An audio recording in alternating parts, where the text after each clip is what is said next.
Hey,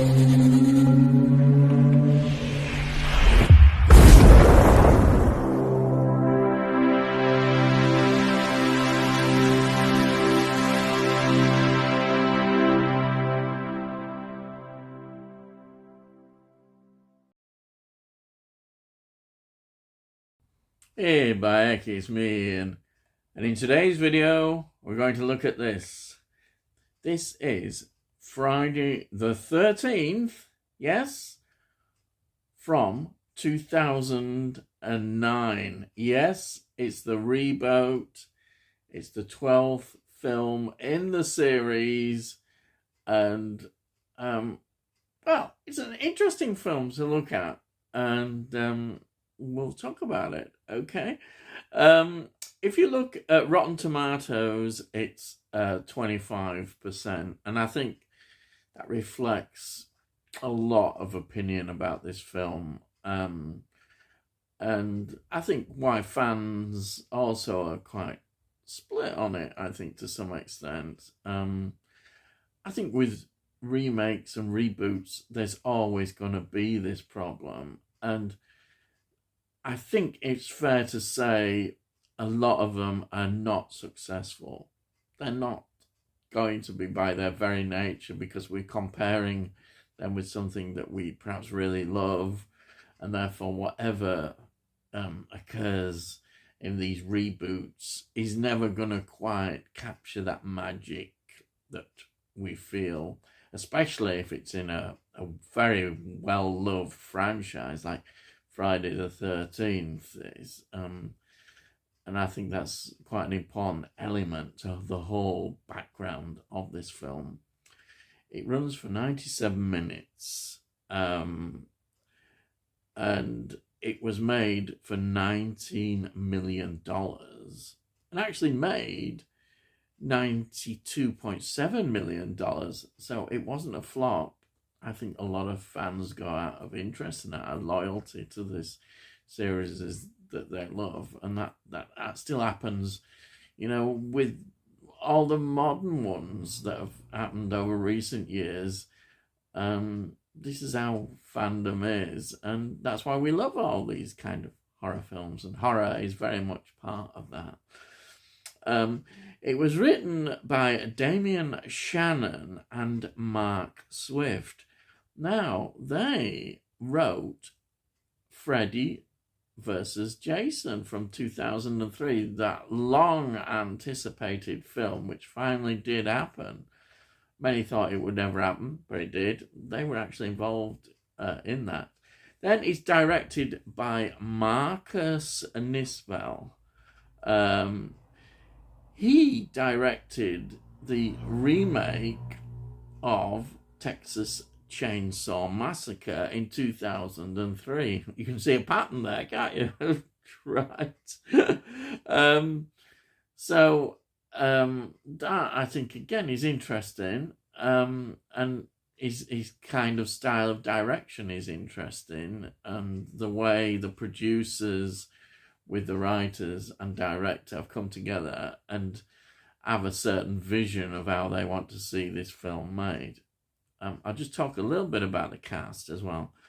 The main cast actor that they used was Gerard Padalecki, who played Clay, who is an important, very much important character in this film. Now, he was basically, you recognize his face and think, oh, I've seen that face somewhere. He is Sam Winchester in the very, very long running series, which it was, of Supernatural. So that, in a way, that kind of reflects amongst all the actors as well. Danielle Panabaker,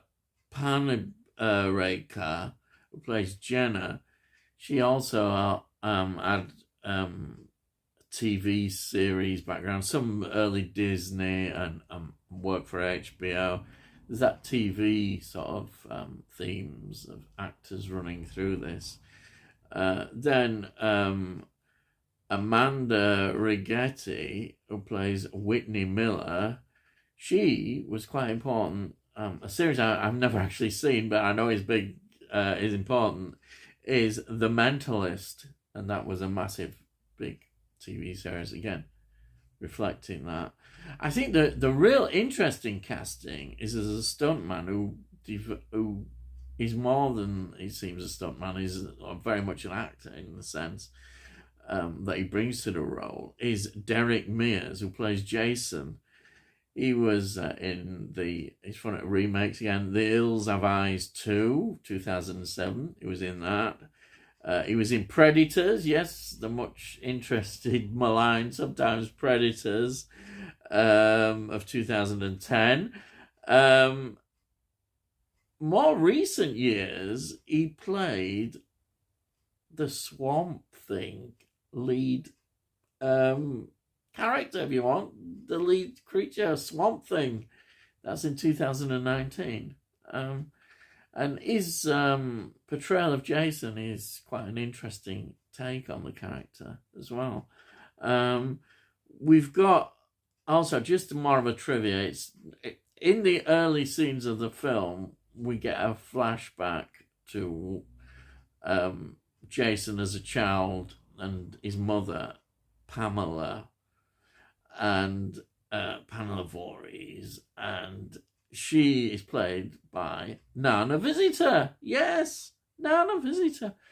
Star Trek fans, yes, we all love, we can't help but love her from Deep Space Nine. I mean, just fantastic actress, and there she is. So we have a Star Trek connection, yes. So, what is this film in essence about? It's really, even though it is a reboot, you could say, the basic story of Jason is still there, as we see it, as I mentioned, in the flashback. And then we get the lead character, Clay,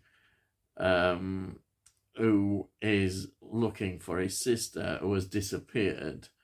And then we get the usual bunch of teenagers turning up at, like they do at Crystal Lake, and we get reminiscences of that. We've seen it in the campfire flashbacks earlier on, like we always get in these films. There's sort of things that you can see they picked from the earlier original films, and that's how the story develops. Is search for his sister, and when it all hell as usual breaks loose, this is what we get. And you get the odd local saying, "Oh no, you shouldn't be coming back here." It only keep away kind of thing, and he's there doing it things. To be fair, I don't think his performance is as strong as it should be. I know he's liked in the Supernatural, but Gerard Padalecki, he's okay in it, but you wouldn't say he's outstanding. And maybe that is actually one of the problems. The person who is perhaps the best, I think, is actually Derek Mears playing Jason. I think he's certainly, probably because of his stuntman background, he's actually really well received, I think, in this film. It's one of the better parts of the film, I think. And there are a lot of good things in the film. I mean, the way the film is directed and the way the story develops, is put together, and also the kills involved, the tension as well. I think that is very, very good. If we didn't have anything to compare it with, if it was just a film that we'd see standing on its own, I think we would actually look at it and think, wow, this is really a good, enjoyable film. And it still is enjoyable. But you've always got in the shadow, and if Friday the 13th is such a well-loved film that you're thinking, well, it hasn't quite got that something That's something, that magic, that's something that you fell in love with Friday the 13th. It hasn't got that. And therefore, it's always going to be an handicap to this film because that's what you feel. But you also can just sit back and enjoy it and think, yeah, this is really good. I think one of the basic criticisms that I suppose that the fans even said, and the critics certainly, in their negative reviews, was it was offering nothing new, even though it was trying to offer something new. Like, the portrayal of Jason was no longer perhaps this indestructible Terminator kind of character who was just one big, just a force that you just couldn't stop. And this is seen as more with intelligence, the way he lives in the wild, in the woods.